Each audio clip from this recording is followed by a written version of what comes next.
então os demais palestrantes, o professor Bertol, o professor Mafra, a professora Graziella, Martini e a professora Neilde, para compor a mesa e responder os questionamentos. Nós vamos talvez deixar uma pergunta por cada palestrante, e a pergunta que eventualmente não foi respondida, a pessoa, por favor, pode fazer o contato direto ao palestrante, né? Mas há essa necessidade em função da avançada da hora. Talvez seguimos pela sequência de apresentações. O professor Bertol, Bom, retornando aqui então agora para o debate, eu recebi aqui 4 perguntas, 4 questionamentos por escrito, para selecionar uma. E, bom, evidentemente que as 4 são distintas umas das outras, e aí eu selecionei uma. Fui obrigado a selecionar uma questão que não está assinada, mas eu vou ler aqui. Diz o seguinte: já que o solo é considerado patrimônio nacional e, no meu ponto de vista, mundial, não estaria na hora de tomarmos, entre aspas, ou recuperarmos de agricultores que fazem mau uso do solo agrícola? Eu entendi que essa pessoa estaria sugerindo, então, uma medida drástica, né, de punição e tomar dele o solo, já que ele não está fazendo a coisa certa, né? E, bom, aí é uma questão séria, porque, primeiro, eu entendo que, primeiro, eu teria que saber por que ele não está manejando adequadamente o solo. É porque ele não sabe? É porque ele não quer? Ou é porque ele não pode fazer isso por questões várias, questões financeiras ou questões de indisponibilidade de outras áreas e por diante? Essa é uma primeira questão, eu teria que diagnosticar antes de qualquer punição. Em segundo lugar, se decidido tomar dele essa área de terras, dar para quem? Né? Isso é complicado. Penso eu que eu fico com a sugestão do professor aqui, não sei o nome, não me lembro, Martini, e eu concordo plenamente com a sugestão dele de que é muito mais produtivo e de muito melhor solução se adotar uma política de pagamento por serviços bem feitos do que punir o indivíduo por não fazer. Aliás, eu já fiz essa sugestão há muito tempo atrás, no congresso lá em Fortaleza, Reunião Brasileira de Conservação do Solo, e eu sempre pensei isso, que eu acho que é muito mais produtivo, né, compensar o sujeito que faz a coisa certa. Porque além dele estar fazendo a coisa certa, certamente a vizinhança vai querer fazer também para poder receber esse benefício, seja um benefício direto ou indireto. Então essa seria a melhor solução antes de tomar qualquer medida punitiva, muito menos essa de tomar a terra do cara, né, até porque não se sabe para quem vai destinar essa terra. Então esse é o meu ponto de vista em relação a essa questão. Obrigado. Bom, as demais perguntas, se alguém quiser depois conversar comigo, pode me procurar. Obrigado, professor. Professor Mafra? Eu vou ser bem objetivo, tem 2 perguntas, eu vou contemplar os 2. Carlos Ramos perguntou a viabilidade de sistemas integrados de produção na conservação do solo. A integração é básica e é um princípio do manejo adequado, porque aumenta a produção de biomassa, diversifica, então protege o solo e utiliza mais eficientemente os recursos. Tem várias avaliações econômicas que apontam para o uso mais eficiente da terra e dos recursos. Então, logicamente, bem positiva a participação dos sistemas integrados de produção para a recuperação e aumentar a capacidade produtiva do solo. A segunda é da professora Fátima. Agradeço a pergunta. Qual o papel, o principal desafio para alcançarmos a sustentabilidade? É uma questão bastante ampla. Na minha opinião, é principalmente a gente ser menos consumista, né? Se a gente quiser conservar os recursos naturais no padrão de consumo que a gente tem, vai faltar planeta, vai faltar solo. Como é que vai fazer isso? Eu acho que quando a gente levanta, a gente podia perguntar pessoalmente o que a gente precisa para viver, né? Acho que é uma pergunta bem simples, mas a resposta dela vai afetar muito a sustentabilidade que a gente faz no dia a dia, das ideias que a gente defende. Além disso, nessa questão a gente tem um problema muito sério no Brasil, é campeão, né, de concentração de riqueza e recursos naturais, né, essa concentração foi mostrada um pouco.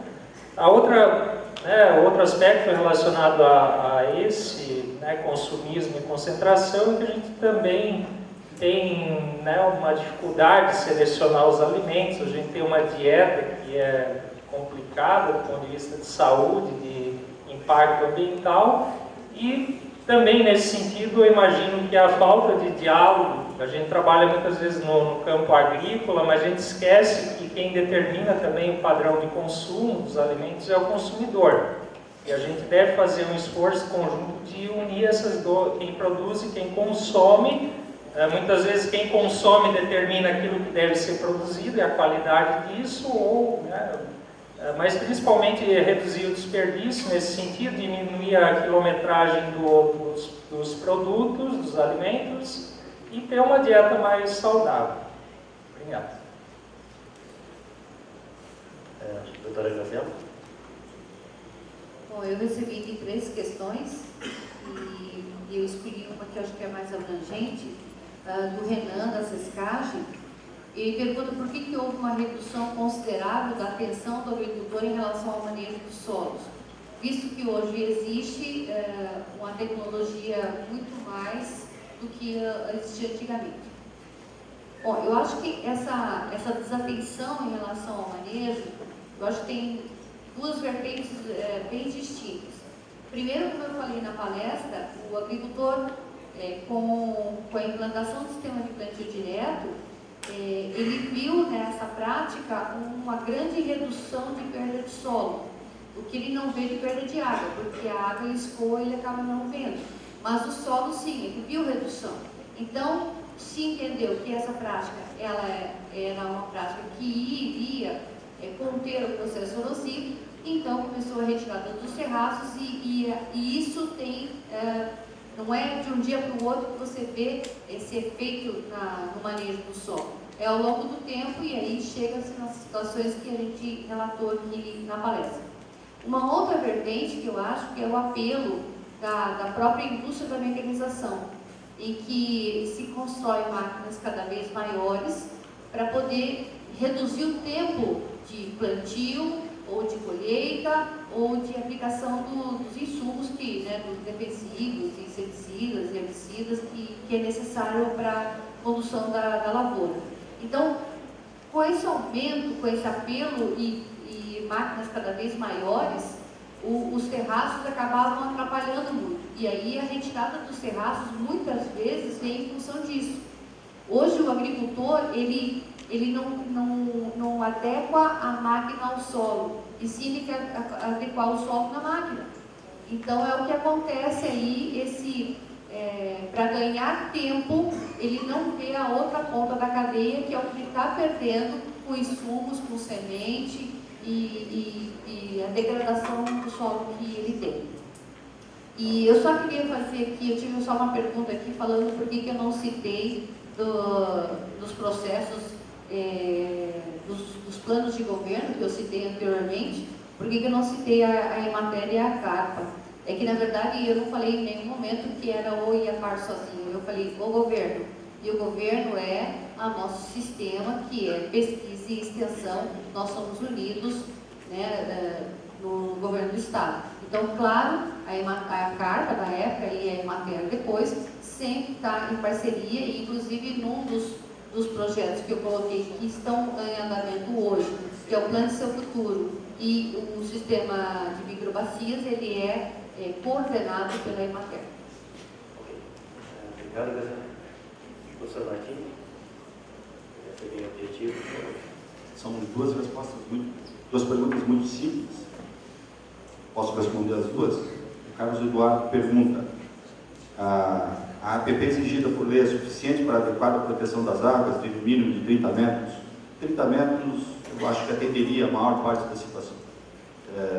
Se nós tivéssemos 30 metros em torno de todos os rios do sul do Brasil, claro, tem áreas muito grandes na Amazônia e tal, mas eu daria praticamente atendida a necessidade de proteção física dos cursos d'água.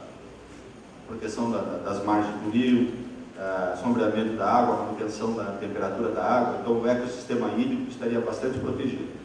Os ecossistemas terrestres, vegetação, fauna, eu acredito que seria muito mais produtivo áreas grandes de preservação ambiental, parques, APAs. Aliás, esse é o James Lovelock que defende essa ideia, né? De intensificar a agricultura onde já existe e aumentar as áreas de preservação permanente de grande extensão. Mas 30 metros, se a gente conseguisse atender, né, sempre estaria bem adequado. 5 metros, definitivamente não. Seria um renque ciliar, árvore ciliar, muito pouco. 5 metros é insuficiente em qualquer caso. Mas 30 metros eu acredito que seja uma faixa razoável. Para a proteção do ecossistema hídrico, principalmente do rio. Sobre uma outra pergunta aqui, que é a mais importante, também é importante,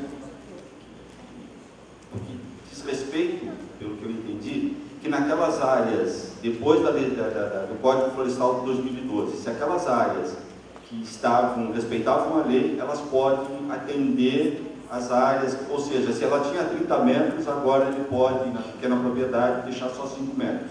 Não. O que a legislação deu, né, retroativa a 2008, a áreas que precisam recompor aquelas áreas consolidadas com a agricultura. Depois disso, vale a legislação mínimo de 30 metros, em qualquer caso. Então, a legislação não diz que agora pode desmatar. É isso. Ok, obrigado, professor Martini. Nós não recebemos ainda questionamentos para a professora Neila, que foi a última a apresentar. Não sei se ela gostaria de fazer alguma consideração. Está todo mundo cansado, né? Já estamos terminando. Na realidade, eu queria colocar de que esse assunto, né, avaliação, pesquisa, né, com qualidade de água em sistemas agropecuários, ele vem crescendo no Brasil, né? Então lá fora a gente tem já, né, alguns avanços maiores, mas o Brasil tem se desenvolvendo, né, está se desenvolvendo. A gente tem muitas perguntas, mas tem muita coisa ainda, né, para ser trabalhada, principalmente para entender esses processos, né, pesquisas mais de entendimento de processos que são importantes para a recomendação prática, né. Uma linha de análise, né, que tem crescido é a de fármacos, né, que eu não comentei nada, ela está muito mais nos centros urbanos, mas no meio rural também tem essa preocupação, né, com essa transferência, né, desses poluentes, então, né, que são utilizados principalmente na atividade pecuária para dentro dos cursos d'água. Bem, então com isso a gente encerra essa mesa redonda. Em nome da comissão organizadora, a gente gostaria de agradecer, né, o empenho que cada um teve aqui para preparar a palestra, ministrar, enfim, né. Então, o nosso agradecimento. E agradecer a paciência de todos também, dado avançado da hora.